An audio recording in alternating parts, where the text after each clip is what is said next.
You look ready. This office is beautiful. It looks like day 20 at least. Thank you. This pitch is awesome already. You're going to have a minute to pitch. All right, we're going to start the timer. I was part of a team that rose $100 million for a TV show that we end up selling to Showtime. What I think is interesting about what you're doing is something that you didn't mention, which is there is IP there. I shouldn't be here today. No one I knew growing up was an entrepreneur. We've gone from typewriter to computer to internet to AI. We've had that same rapid rate of innovation with behavior science. And how do people feel about having their conversations recorded? And the artists, they make licensing fees, they make money from the licensing fees, and then they... That's a minute. The reason I was able to move forward was because of the people that I built relationships with. It's time to bring work back to life. The clarity around the customer could really go a long way. We have 7 million scripts registered in the WGA, and we're only making 500 a year. Our AI is taking the notes and the activities from within the directory. You're going to take one of your old ads and you're going to target all those fan bases. And the guy was like, let's go. I love your passion. You need to have that as part of your pitch because it allows people to imagine.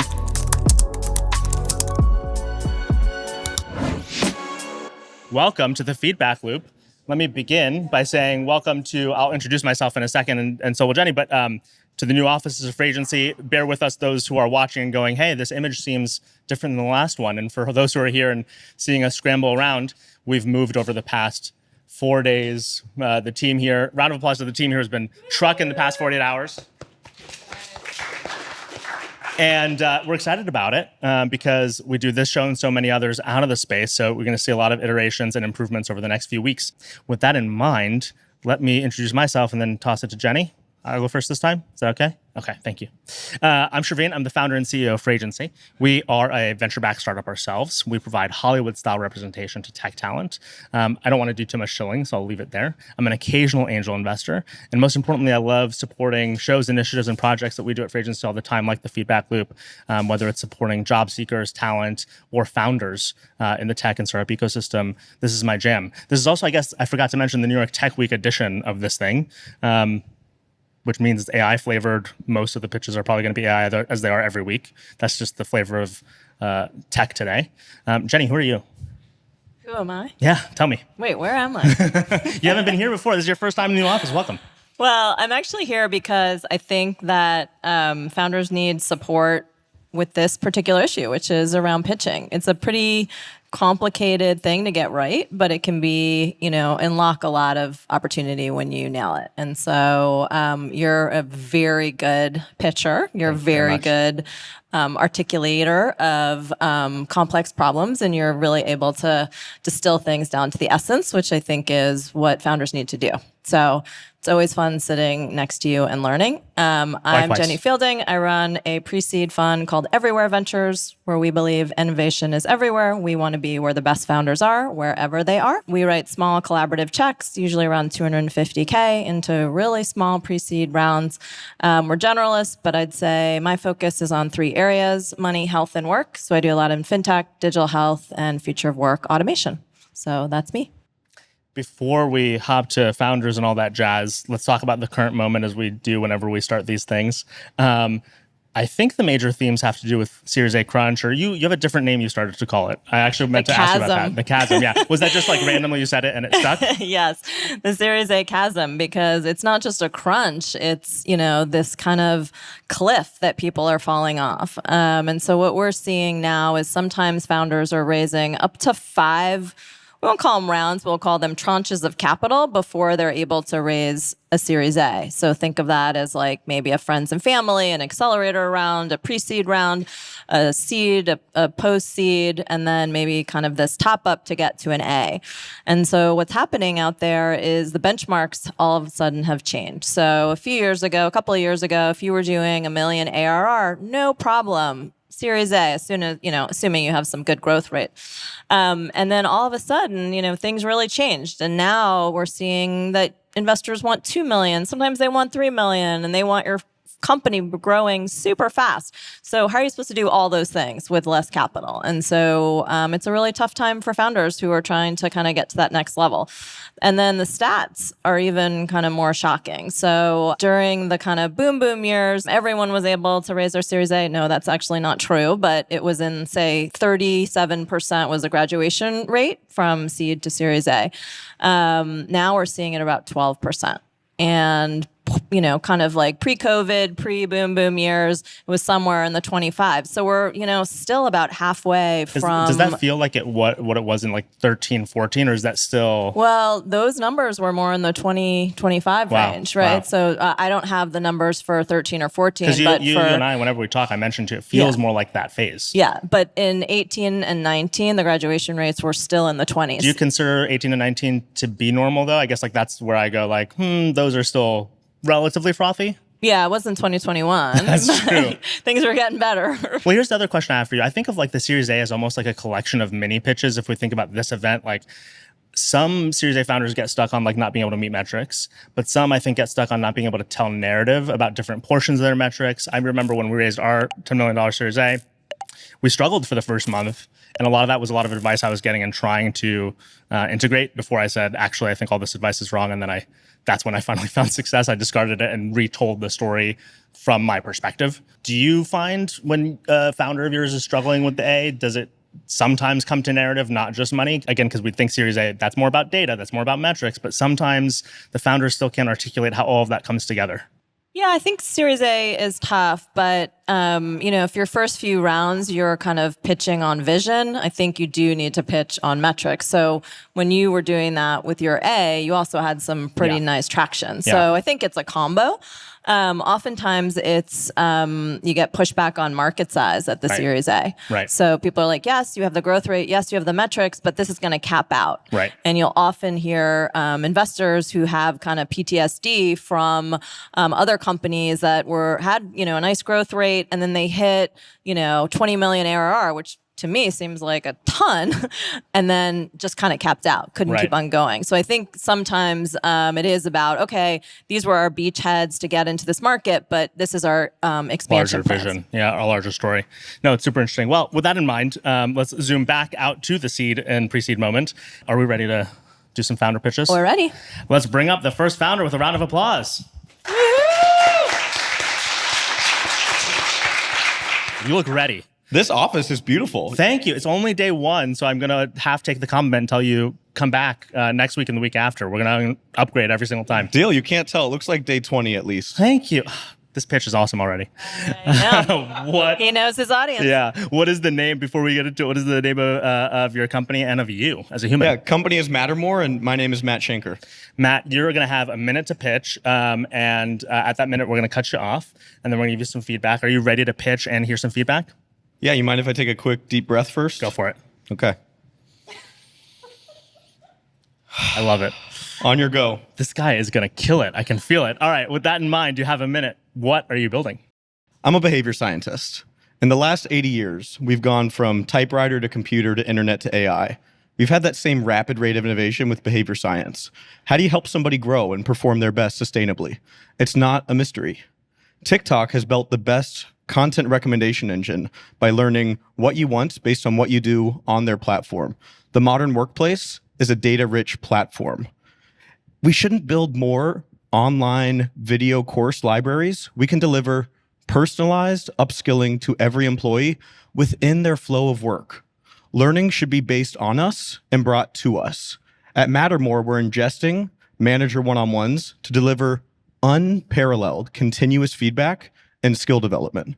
It's time to actually innovate the $400 billion corporate L&D market. It's time to bring work back to life. Less than a minute. Great job. Round of applause. Nice one. I just want to start with a quick, the thing that a lot of founders could learn from this pitch. Some of it was clearly structured or rehearsed, but a lot of it was, I think, that initial confidence, the deep breath. That stuff is underrated. We won't get too much into it, but again, just massively underrated. Kudos. What do you think, Jenny? Well, obviously, really nice presentation style and good connection. I'd say the issue is I'm not sure what you do. I mean, high level, but you didn't describe the product at all. And I think in the first minute, that's enough time to give us a flavor of what it does, actually. So can you tell us a little bit more about how this thing works? Absolutely. So in the modern workplace, there's all this conversational data. Show of hands, how many people in here use Otter or Read or Fathom, like a note taker when you're on a Zoom call or any video call? Okay, keep your hand up for me if you could. How many of you have gone back to a majority of those notes a week after they've been taken? Right. So there's a ton of conversational for data recruiting, actually, out yeah. there, and that's not even counting emails and Slack. So the majority of people, when they leave a workplace, they're leaving because of a manager. When you talk to people, the biggest ROI as far as the juice that impacts your relationship with your manager is the one-on-one. So what we do is we take the transcription from your one-on-one. We have a deep calibration process where we identify your values, the skills you really want to be developing as a manager. And from those one-on-ones, we give you personal summaries that are hyper-specific to what you want to see messaged to you in Slack or Microsoft Teams, along with hyper-specific feedback, making you a better manager, giving you clarity on what being a manager does. Most managers we've talked to felt like they kind of had to make it up and they never got that. And so it's that skill development from a note taker using conversational data. And how do people feel about having their conversations, intimate conversations, recorded? I understand as the manager, actually, that might feel a little bit better, but as the person who is being managed? Judged. Yeah, it's the biggest risk to our business. The market right now, when it comes to a tool like this, you have to understand that most buyers are living in today's society where trust in institutions has plummeted through the last 40 years. So you have to understand people aren't walking in giving the benefit of the doubt. So what we do is, we're doing things that don't scale right now. Me and my co-founder, we're highly trained coaches. I'm a licensed therapist, been doing it for over a decade. And so we work really closely with folks so that they can trust us and they can see the product as an extension of that relationship. And over time, as we build the brand, we're confident that by really protecting people's privacy and showing that we respect that autonomy, that we're going to be able to be a product people want to use and won't worry about that. Who's the customer? Yeah, so right now it's managers. And so particularly managers, SMB and small enterprises that are tech and have remote one-on-ones. I think the biggest pitch feedback I have is the clarity around the customer and what their output is could really go a long way here, because I got excited about the concept because I think stuff around, and I've talked about this in the past too, in this space is going to absolutely be valuable and kill it. But it's interesting because you talk about the one-on-ones and it's like, I wonder if your pitch should also talk about the managers lacking an understanding of how to run the one-on-one, how to get output out of the one-on-one, how to get the report to adhere to feedback, because you're focused in your pitch around these relationships and work and the one-on-one conceptually. But to Jenny's point about like feeling the product, it's not just feeling the product, it's like, but also this person in particular has these outputs they think about. Because if you were instead targeting the report, you might have a very different product. If you were targeting a careerist outside of whatever context of work, maybe it's a platform they take with them job to job, you'd be building a very different product. But you're building for managers who are in a managing context. And I think anchoring your pitch more around that will bring you to what Jenny needs in it quicker. So just so I'm clear, it sounds like you're saying by anchoring more in the story of who the user is, the manager gets to really talk more about what that problem is and more specifically about what the solution is bringing. Exactly. Got it. Yeah, that's helpful. Thank you. The last thing that I would add is just give us a little flavor of where you are on this, right? So we hear a lot of pitches, especially around things around future of work and hiring and coaching. I mean, I can't tell you how many of these pitches, but if you said, we have 100 people on our wait list, or we have, that would be a hook that would get me excited. So I feel like in the 1 minute, you should be able to get all those things in. And out of curiosity, before you go, how far are you? Yeah, so we raised about $1 million in pre-seed. And so we have about 30 early design partners. We're working really closely with one at a time right now, iterating really deeply with them. It's a great product. Great job. Awesome. Thank you. So Jenny, all of these products in future of work, managers, reports, coaching, feedback, a lot of them. I think, though, you and I both believe that's a good thing, unlike other spaces that are overcrowded because, or maybe it's not a good thing, but like this space is not overcrowded for no reason is basically the way I'd put it. Yes. We need innovation in this space. Employees are just like really upset at this, in this moment in time. And so I think that we need coaching and we need support. But I also think we need to do it in a way that makes people feel okay. And I might be of a different generation, but it's not that comfortable having, actually in many of the meetings I have with founders, when people have their Fireflies, I ask them to turn it off. Yeah. And I totally get that they want to review it so that they can do better next time, but it's just uncomfortable for me, right? I can't be my true self when I feel like I'm being recorded. So. I thought Gong was going to have so many more issues getting that to be normalized in sales when they initially came out. When people asked me what I thought about that product at the time, I said, man, I feel like salespeople, even if they're junior, are going to push back. They're going to have a discomfort with this idea. I guess like this is more sensitive, right? So clearly it's going to be harder to get over that hurdle, but they've done well to do it for the sales function as a coaching platform that records and transcribes. I wonder if doing it here is going to be about a larger societal shift around being okay for, all conversations to be recorded. It's too easy to record us nowadays. We're also starting to record ourselves for AI and TikTok. And so maybe that's the thing that changes even your comfort is if we start recording everything. Well, people usually point to Bridgewater, the famous hedge fund that started doing this decades ago. I think that was part of his methodology. But when you actually talk to people that worked at Bridgewater, they tell you it was really weird and that their culture there is not great. So, I think on the one hand, you have this kind of visionary leader who was doing something interesting. On the other hand, people thought it was creepy and they didn't like it. Massive credit to Bridgewater. Everybody I meet who has worked there, though, great talent to hire from. All right. Let's bring up the next founder. All right. Round of applause. Hi. Hello. Hi. What's your name and the name of your company? Yes, my name is Carl, and I'm one of the founders of Wroom. Wroom. Yes, that's WROOM. WROOM. Okay, Wroom. So are you ready to tell us about what you're building? Sure. You have a minute. Go ahead. Fantastic.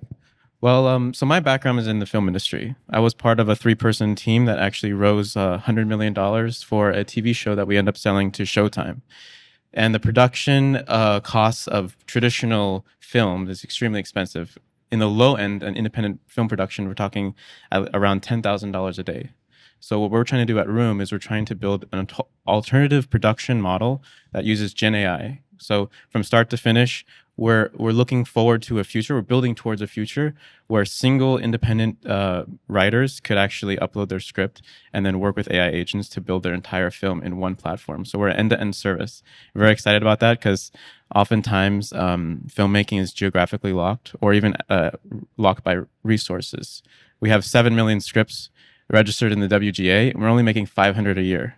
So if we have this low-cost production model that an AI generative system can allow, like Wroom, we're going to see such an expansion in the film industry. It's going to be amazing. That's a minute. Good job. Thank you so much. So let's dive in. Getting into media is one of Fragrancy's things over the past couple of years. So this is a super interesting topic. Again, shout out to the team who's on this project. When you talk about what your workflow, what portion of the workflow you most want to hit, what are we talking about? Which portion of the workflow? What is the output in particular? In the long term or in the short term? Maybe both. Sure. I'll start with the long term because that's what I'm really passionate about. But essentially, I would love the whole production process to be inside of Wroom. So what Unity did for the independent game industry, we'd love to do an offer for the independent film industry. So unfortunately, there's some technical hurdles that we're working on to be able to accomplish that. But in the short term, I want to pause you just to clarify. And this is also feedback at the same time. When you say that, I think I can imagine it because I understand what you're talking about and what you're inspired by. But for general audiences who haven't seen some of these other outputs, talk about the literal thing that you hope to enable. So you're talking about you want to generate video, literally. Yes. So we're more than just generating video because Sora is a model that can generate video. And there's alternate models that can do that. For what the audience out there needs to understand about the film industry is that there is so much choices going into every aspect of a story that on our TV show, we had 1,000 documents just informing the writer's room. So you can imagine in terms of story assets, visual assets, and so on, we're gonna need to collect all of that data and centralize it into a place that can be utilized by AI so the output can be a full-length feature film or TV show. So humans still putting together kind of the construction of the bones. Yes. And then pressing a button. Pressing a button. One day. Maybe a little bit maybe take the control a little bit out of the hands of the creator. But I guess it'd be somewhere between working alongside of various agents, like a director of photography agent or an art director agent or screenwriting agent. Your pitch needed some of this. What I think is interesting about what you're doing is something that you didn't mention, which is sure, there's Gen AI, but that's not defensible or copyrightable. And so if you're using actual scripts and you're melding that with Gen AI, then there is IP there. And I think that might be kind of one of the most valuable assets, right? And so I think there's a little confusion in the market that people think, creatives are going to be completely displaced. But I'm not sure that's going to happen so soon if we believe in, intellectual property. So you can't monetize, a Gen AI movie, right? Well, and so I guess get into that a little bit. When you think about the model here, are you thinking more you're going to kind of partner with folks in this industry? Are you going to build this as a tool, or is this for you as a production company that's AI enabled? All of the above. I really love Pixar because they were able to build render engines that allowed them to become like a studio that they are today. But, which is underrated. I learned about this a year ago when writing about it, right? There's these tools and standards that they really developed, right? Yeah. And Weta as well. Right. They're more specialized on VFX, but I think Disney Animation Studio also they built the whole pipeline of what animation film is. Well, and when he says that, again, I learned this as an outsider, truly some of these studios are fundamentally responsible for the tools used by all the other studios. Yeah, exactly. Yeah. So leading in multiple, approaching the market in multiple ways is going to be a strategy for us. But the huge pain point and actually a very sad reality of our industry is in the independent film production, our company luckily had a chance to go to Cannes Film Festival this year. So we got to speak with a bunch of various types of companies that are working in independent films. And a lot of them are building films and not returning on their investment, oftentimes losing.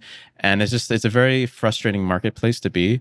And I think that production companies like theirs, who are spending $500,000 up to $5 million on an independent feature, they know their niche markets. They know that this is where it's going, what kind of film we're building, but the production costs are so expensive that the returns on their investments are just not nominal. So if we can offer a alternative production method for them, I think that they're going to be able to connect with their audiences much more efficiently. And so what does day one product look like right now? Right now we have MVP. It's a writer's room. That's what our company is based off of, a writer's room, for short, Wroom. Essentially, we're like a writing environment where writers can upload all their story data, meeting notes, pitch sessions, whatever. The AI will read all that data and then become an AI writing assistant. So for the sake of time, we're going to stop in a second, but this is where I want to give you another piece of feedback. Labeling your agents is super cool, director agent, writer room agent. You need to have that as part of your pitch because it allows people to imagine the workflow of the product, both now and later. And this day one makes a lot of sense to me as a first approach. Everything else you talked about with vision, I'd be worried, or all of my questions would be are you going to have a good initial product and MVP? Do you know how to conceptualize how to get to your larger vision? I think making day one a part of your pitch too, here's where vision is, and then ending in that moment with, and here's what it is today, key portion of it as well. Thank you so much. Absolutely. Good job. Appreciate it. Thank you, everyone. I mean, it's interesting. There's so many kind of small consultancy businesses that are trying to figure out how to productize, and especially, now with AI capabilities. So I think we're seeing it across creative industries. This was interesting. I've been pitched 4 or 5 other ones, right? Folks that are creative agents who are now saying oh, well, this business is changing, so we might as well, figure out how to get into the new paradigm. So we'll see. Do you get excited about them as a potential investment ever, or does it have to productize? Because I think there was, I don't know if it was the feedback loop. I like that he used the Unity example, but I'd say that's a little bit of an outlier. Right, it's building software. Right, because most of these, I'm not sure, are huge scalable venture backable businesses, although they are businesses. So. Right. Because there was someone else that did a very similar pitch around, hey, I think this consultancy could be more. But again, I think there are more venture backable is it venture backable questions there than they realize. All right, next founder up. Round of applause. Welcome. Hello. Hi. As you settle What's in. your Great to be name here. and your company? My name is Trista Vantine, and I am the founder and CEO of Nunchi. Nunchi? Nunchi. Spell it. Nunchi. Ready to give us your minute-long pitch and get some feedback? I am, yeah. What are you Let's do building? it. Hi, everyone. Thanks for having me. So I shouldn't be here today.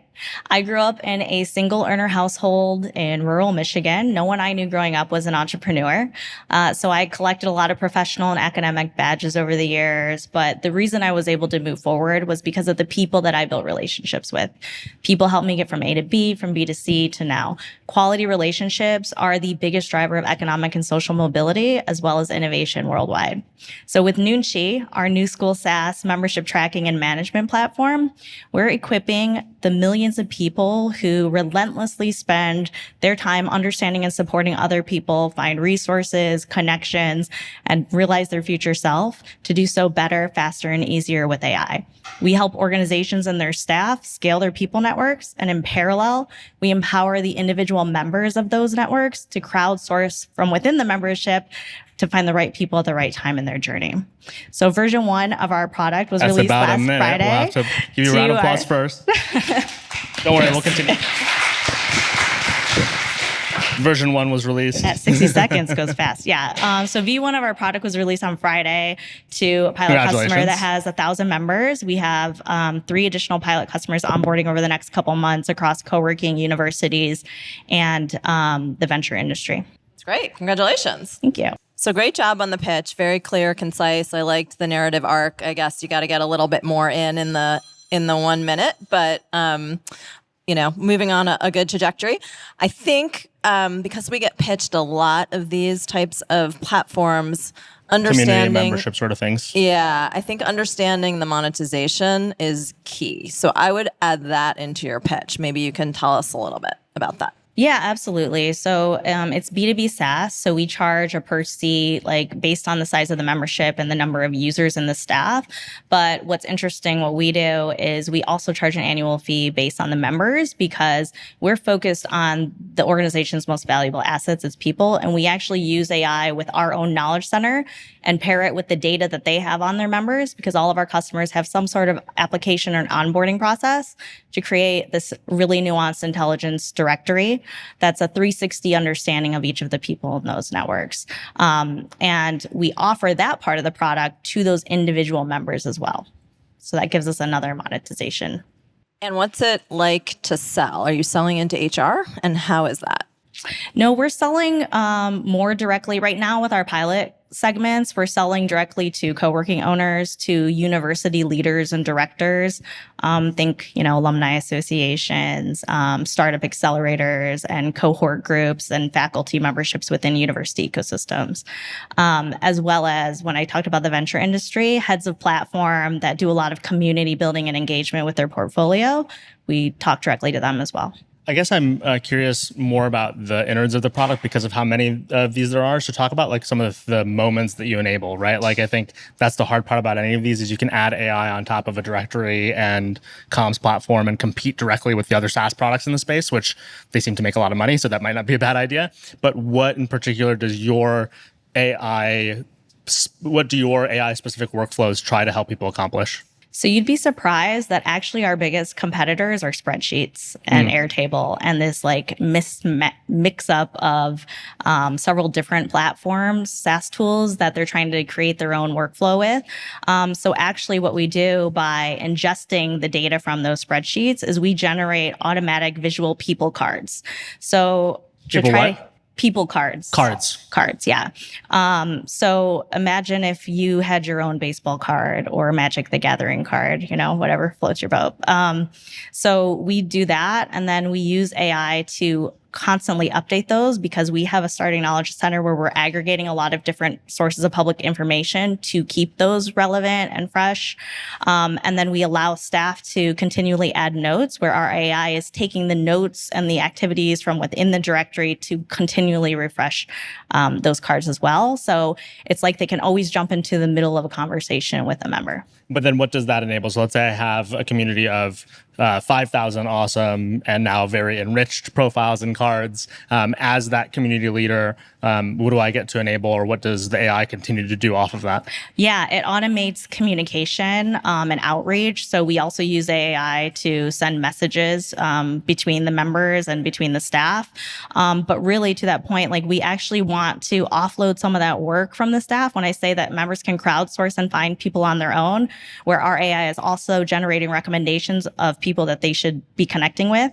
That's because with these kinds of organizations, it's usually like a 1 to 200 ratio of a staff person trying to provide value and service in this concierge level of, relationship to members, and that doesn't scale. And we're basically providing FTEs into their organization. And we're also, automating the onboarding process, which enables us to become the system of record eventually. So my feedback to you as someone, Free Agency has a couple different communities. We have our job seekers who are our clients. We have communities for. We have founders who we've supported through either events like the Feedback Loop and others that we run. People who come to our events. We do like 3 a week for the past couple of years. And so I've experienced the problems. Some of our stuff is in Airtable. Some of it is in an email service provider just tagged as like an event attendee. Some we've tried to organize. We have Slack. We have Discord. We're the mess. And so there are things you haven't said that I also assume are still in your head and like are features that you want to build. And I think maybe, I don't know, even from a pitch perspective, I'd live further down the funnel from a product perspective. I'd want to hear more about the types of intros. I'd want to hear more about a community leader today can't do X, but either on top of our AI system or using our AI, this automatically happens. Here's the sort of matches that can happen. Here's the sort of relationship that we can help people understand. Here's literally what that looks like. You'll get a notification that says you have an 87% match rate. I don't know if that's a good idea. But like my point being, because people can understand the front of the funnel of your product, like you have a very understandable core product, the more interesting parts are into like very end of funnel workflows when people are using it pretty deeply. I don't know if you agree with that from a pitch perspective. Yeah. Great. Good job. Well, thank you.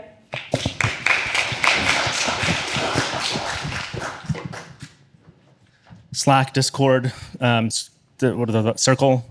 Yeah. So we have looked at them all. We run a community of 1,000 founders, and the biggest challenge is getting folks to adopt yet another tool. So not the organization themselves. We are happy to do it, but the integration or the UI is just hard for people. So we've reverted to Airtable and Slack. And we've tried them all. and if something got you to change, again, it's not me. It's my community of 1,000 people. They just are. It's very hard to get those people. Do you think change. there's a killer feature that like would get them to change?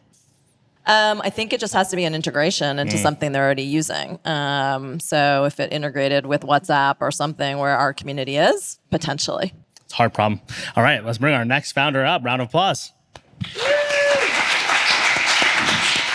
Hi. Welcome. Hi. How's it going? Good. I'm nervous. I'm not usually used to doing these things. You're I'm all a good. New You're founder, and it's new experiences. You're with friends. Thank you. All right. What's your name? My name is Jeremy Daw. Cool. And what's your company? My company is called Acrylic. All right. We're going to start the timer. Okay. So I have extensive background in the music business, and I was trying to figure out how to raise more streaming revenue for our instrumental label. And AI was flooding the market, making it very tough for us to survive. And so we kind of took a step back and we're like, what do indie artists, millions of indie artists have that AI algorithms don't? And the answer was hyperlocal engaged fan bases. So we created a solution where artists bring their music, like influencers, and brands come in and they basically license the music to target the fan bases that are engaged, that are associated with that music, that like that music. We're basically like a Spotify meets a TikTok. We just want to help advertisers and brands find the targeted engagement that they're looking for by using music and audience affiliation. And those indie artists, they have hyper engaged fan bases, and that's where we get all that value, like more engaged than established artists.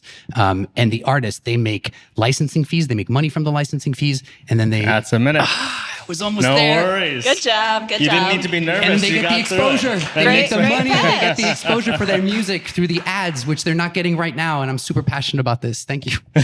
Great job. Thank you. Thank you so much. We've heard a lot of music pitches, I feel like, every episode. I remember our first one. First one. My student from Cornell. Your student, and then I think our third one, Justin, who was also a little nervous coming on stage. I think my first question / like hearing all those other pitches, I hear this and I believe some of it. I like this idea that you've gotten of like, this is a way for brands to get to a highly engaged user through that relationship. So unlike an ad or like a simple TikTok, there's a deeper connection they're trying to leverage I get it. I still worry, especially now hearing so many of these pitches recently. Not that this is constant. Obviously, people are passionate about the music space. That is it enough? I'm not asking you that question directly, but that's my worry when I hear a pitch like this, and I wonder. I don't have an answer for you, but I wonder how your pitch can go. Well, it's enough, and here's why. And again, I don't know that that's directly answerable, and you can try, but that's my worry hearing it. There's a big problem in music right now, and that artists are ignoring their sync revenue. That's what this is about. Their what revenue? Their sync revenue. Sync? Yeah, they don't know what it is because 16 years of Spotify, they don't understand how it works. And literally, all these artists they control their sync revenue. So sync is synchronization. It's putting music in content, which is different from Spotify. Spotify is distribution, right? So all these artists ignoring their sync, which is the only place that brands can come in. Like for an artist, this is a super easy pitch. It's like, why are you have 2,000 fans, 20% engagement, right? Or 1,000, let's say 1,000 fans, 20% engagement. You have 200 super engaged artists that love you. Why aren't you using that? Basically letting brands target those fan bases, which will get you paid and give you exposure for your music. Stop paying for playlists, do this thing, and it's way more interesting. You get paid and you get the exposure, which means more followers, more likes. We are in a contract phase with a very big sports club. It works very well for sports clubs that want to hyper-target audiences around the world. It works really great for Jimmy's Famous Seafood in Baltimore, who exports all over the US. They're not with Goldbelly, but they needed a strategy to like target different cities in the US. Well, you just license the indie music from all of those different cities and you help them hyper-target their products to those audiences. So let's say I license from all those cities, their music, some different people's music from all over the place. But small, emerging. Do I, as that brand, then need to create like a different artifact of an ad using each of those artists? No, I mean, it depends on which city you're doing it. But for example, if you had let's take the soccer club example. If you had I don't know, you're a British soccer club and you just got a Korean soccer player, right? And that soccer player, because they're famous in Korea, is selling a lot of jerseys. And you're like, how do I tap into that? Well, you just license the music of a hot K-pop artist in Seoul and you shoot that ad with your new player, you put the music in the ad, and then you target it to the fan bases. So you are creating a new artifact. You're taking maybe a singular ad and you're creating, let's say, 70 SKUs of it or variations of it using different music. Or just using the different one ad with different music. Right. Yeah. No, it's just the music that you're using. Yeah. So marketplaces are hard to build. Can you talk about which side you're targeting first and how you're going to acquire your customers? Thanks. If you know Andrew Chen, I'd like to meet him because I read his book. He's a great guy. It's a good book. Yeah, great book. We actually been building on both sides, but we've been hyper localized on Baltimore. So we actually spoke to 100 different artists. We had 3 events. We are working with Okamoka, which is we're scaling the solutions. So like we're showing that we can do this at the lower level with a coffee shop. We're showing we can do it with a nationally exporting restaurant like Jimmy's Famous Seafood. And then, we're talking to big clubs and sports teams to show that we can do it with them. That's on the brand side, the hard side. And on the... Where are you doing this? You said local? Baltimore. We just got out of Techstars. So we just did 3 months. And while I was there, we really worked hard in the community to teach these artists, hey, you've got these sync rights. They don't even know. They're like, what? Like, yeah, you have these rights and you can make money. And then we go to the businesses and we say, hey, what if instead of, true story, this was 2 days ago at demo day. I know I'm running out of time. You're good. Go ahead. All right. So this guy comes up to me after demo day. And out of the 15 people I met, he was the one that probably looked like I shouldn't be excited about it, but he owned a hauling company in Baltimore. And he was like, I run ads and I don't get hits. I don't know how to run my ads. It's not working for me. I said, all right, what we're going to do is you're going to take one ad that you already shot and I'm going to give you the rights, the sync rights to a hot hip hop artist here in Baltimore that has a really engaged fan base. They're not national. They're big in Baltimore. You're going to take one of your old ads, you're going to put that music on there, and you're going to target all those fan bases. As soon as anybody needs to haul, they'll be calling you above the other 19 companies. And the guy was like, let's go. I mean, this is really going to work, guys. This is really going to work. Like, I can feel it. And I've been in it for 20 years. Love your passion, seriously. And the only thing I'll leave you with is, again, kind of last couple pitches, the end of the stuff you're talking about Yeah. is more exciting to me than some of the beginning. So these Okay. specific use cases, these specific, you did get to some of this, but these very specific stories, make them part of your 1 minute. I also Thank you. think like don't be afraid, and this is for everyone, to start with traction. Everyone starts with like a story, and I get it, but when you have a minute, you kind of have to get to it. So don't be afraid to say, start with something like that, right? Yeah. Of And how it's- you're making the impact. And that's tough. I get it. But like when I read the description, it was like, we got to work on your story. And so like, I think and I heard some of your other comments. I think some of the traction needs to be added. And I like that comment. I'll definitely add Drive some from of your it. passion. You got it. Yeah. Yeah. And I'll be job. at the brunch tomorrow morning. So hopefully I Oh, get to see good. you. Well, I'll see you there. All right. Thank you very Bye. much for the Well opportunity. done. Absolutely.